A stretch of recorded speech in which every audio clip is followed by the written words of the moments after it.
Hi, welcome to Art by Mojo. Today I'm going to show you a way to turn your art into 3-dimension.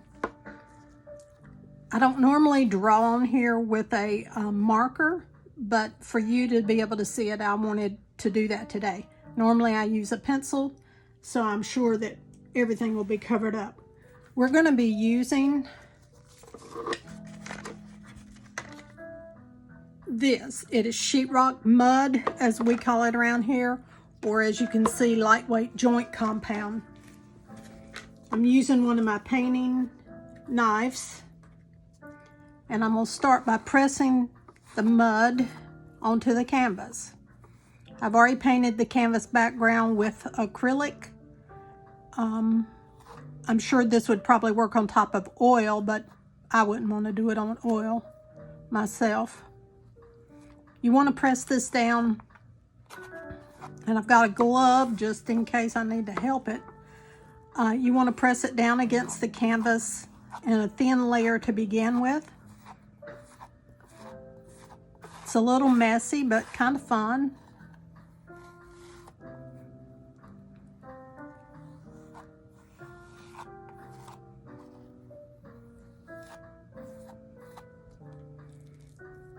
I'm going to go ahead and do this upper leg or arm of the turtle, whatever you would call it. We're going to have to make sure that the marker line is covered.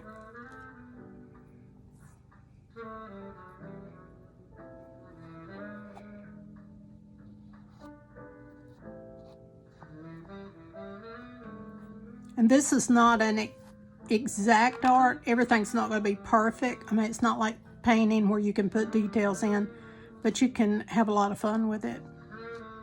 We do a lot of shells. I live on the coast of South Carolina. We do a lot of shells and sea turtles and, sea creatures and things like that when we have our classes. And this was a really fun class for the group that I teach here.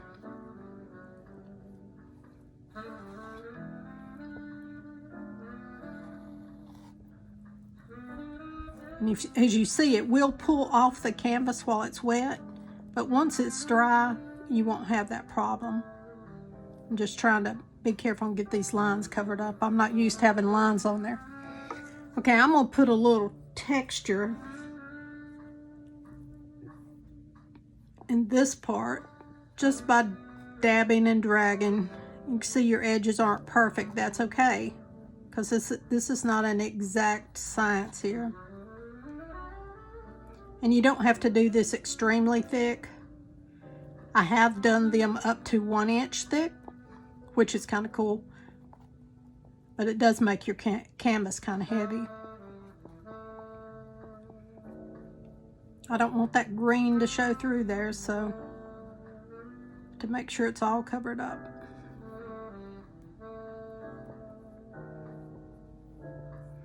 And I would suggest that you don't buy the light. This is the light, and I'm not real happy with the joint compound that's light. I prefer using the regular one. But you can get these in 1 gallon buckets. Is as small, I think, as they come that I know of. But I usually get the 1 gallon bucket because I do a class. So now we're going to put it on his little feet. The hardest part is going to be his tail. Probably going to end up doing that with my hand that's got the glove on.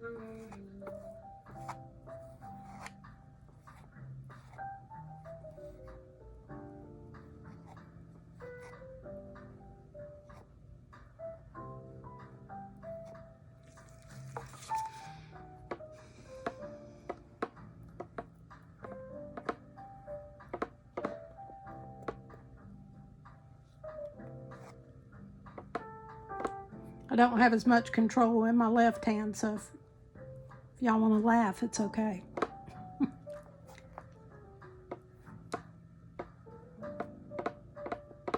Okay.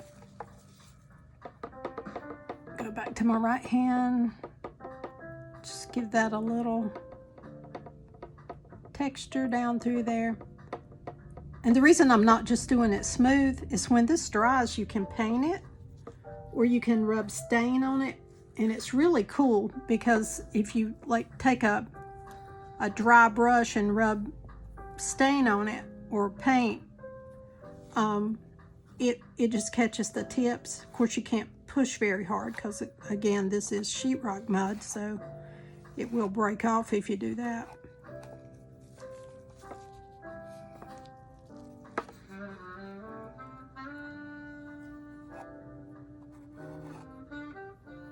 And if you get it out here, you can just wipe it off.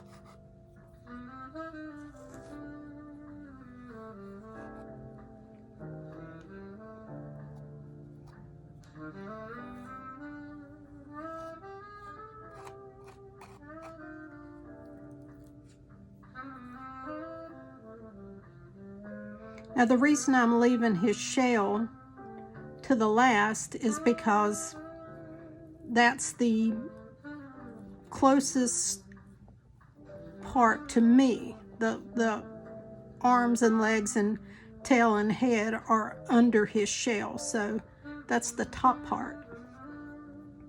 So I want that to overlap.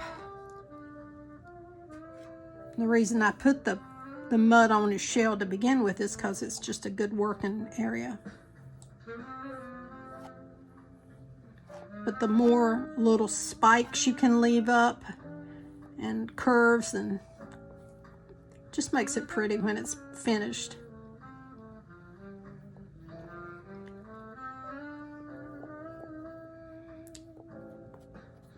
I've done sculptures on canvas for years, and I was doing a sculpture on a canvas recently and discovered, well, I was bored with doing the sculpture, so I wanted something different. So that's when I discovered that I could put sheetrock mud on there. Okay, now we're going to do a shell. I'm going to get some more mud, put it up here.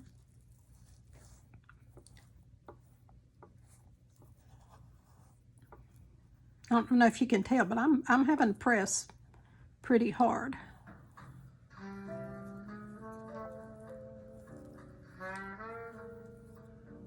And the shell goes around like that. I want to get the base.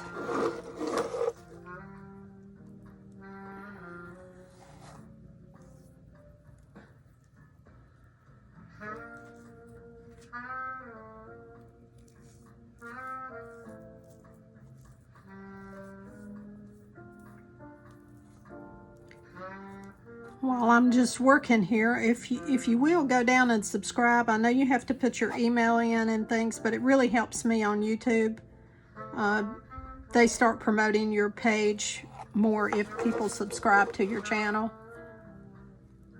And it doesn't charge you anything or anything like that. It's a safe zone. As safe as anything can be nowadays. The more you work this, the softer the mud gets. Let's take that up a little closer to his head because his shell really goes way up there. Okay, now we have his shell done, or the foundation of his shell. I'm going to add more mud.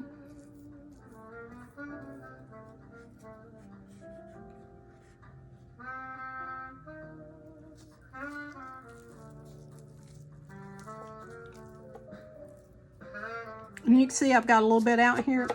I can wipe most of it off, but after I get finished with the recording, I'll go on that with a wet paper towel and clean it up a little bit before it totally dries.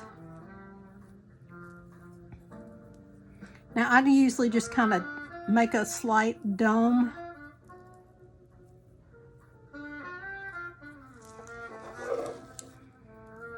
And there, you can do this however you want. I mean, I'm just showing you that it can be done. There's lots of things you could do. You could take a stipple brush and make texture in this shell once I get it smooth.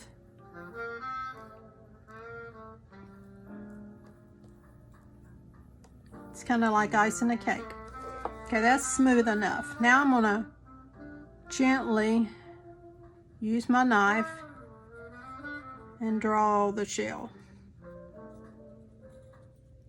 I hope you can see this. I think my hand got in the way. And your shell is going to have little lines in it. These don't have to be exact. We're not doing realism for sure.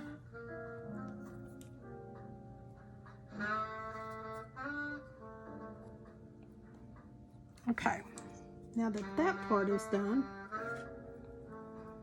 again, that's going to be my little working surface right there in the middle. I'm just going to put a dab of clay in each one of those spots.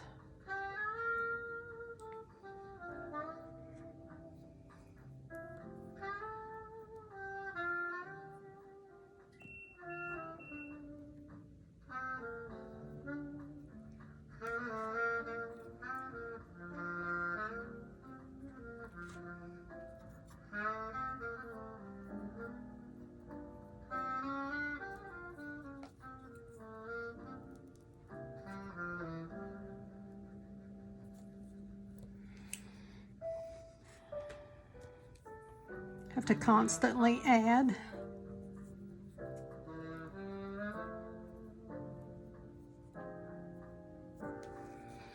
I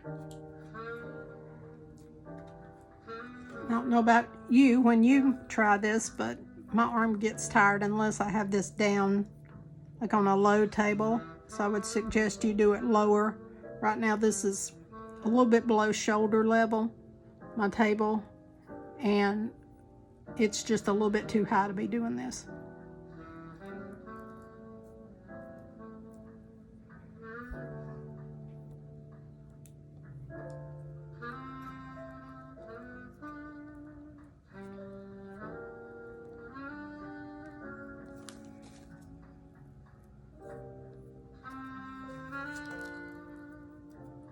Okay. I'll smooth that down again.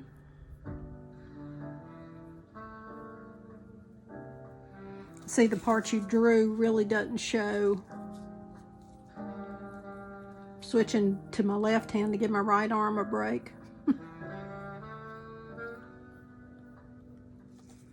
Okay. Now, and again, this is not necessarily how turtle shell is exactly. It's not realism. I just need a guideline.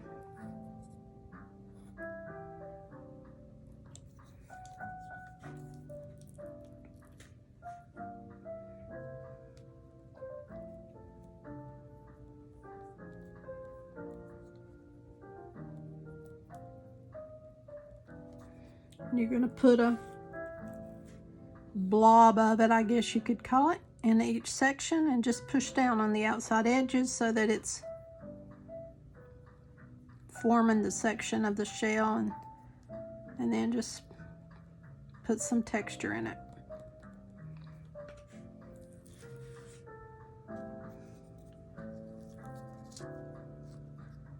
Whoops. Thank goodness that don't matter if you do that.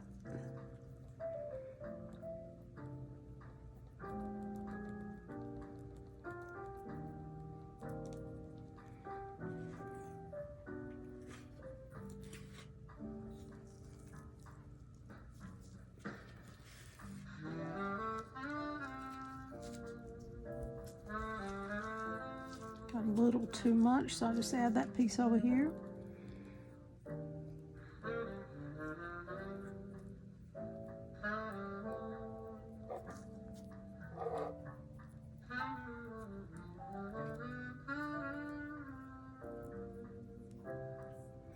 You can see this is probably 3/4 of an inch deep now. Let's just see. Well, about a half, a little bit more than a half.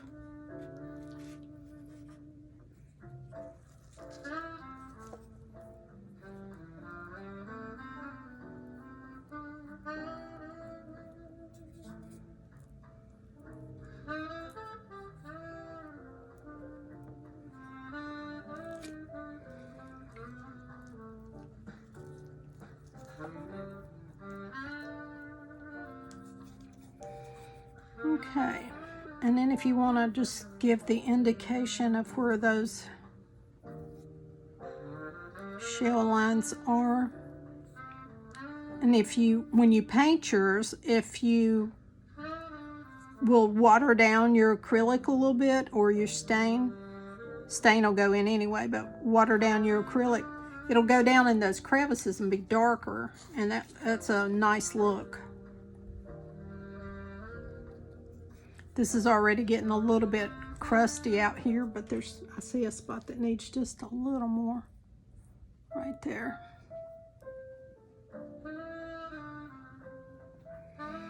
Okay, so that's how you put sheetrock mud on a canvas to create a 3D piece of art. And remember, I wouldn't recommend doing the outline in black, because it's hard to get it all covered up. In my book, I'd rather do it in pencil.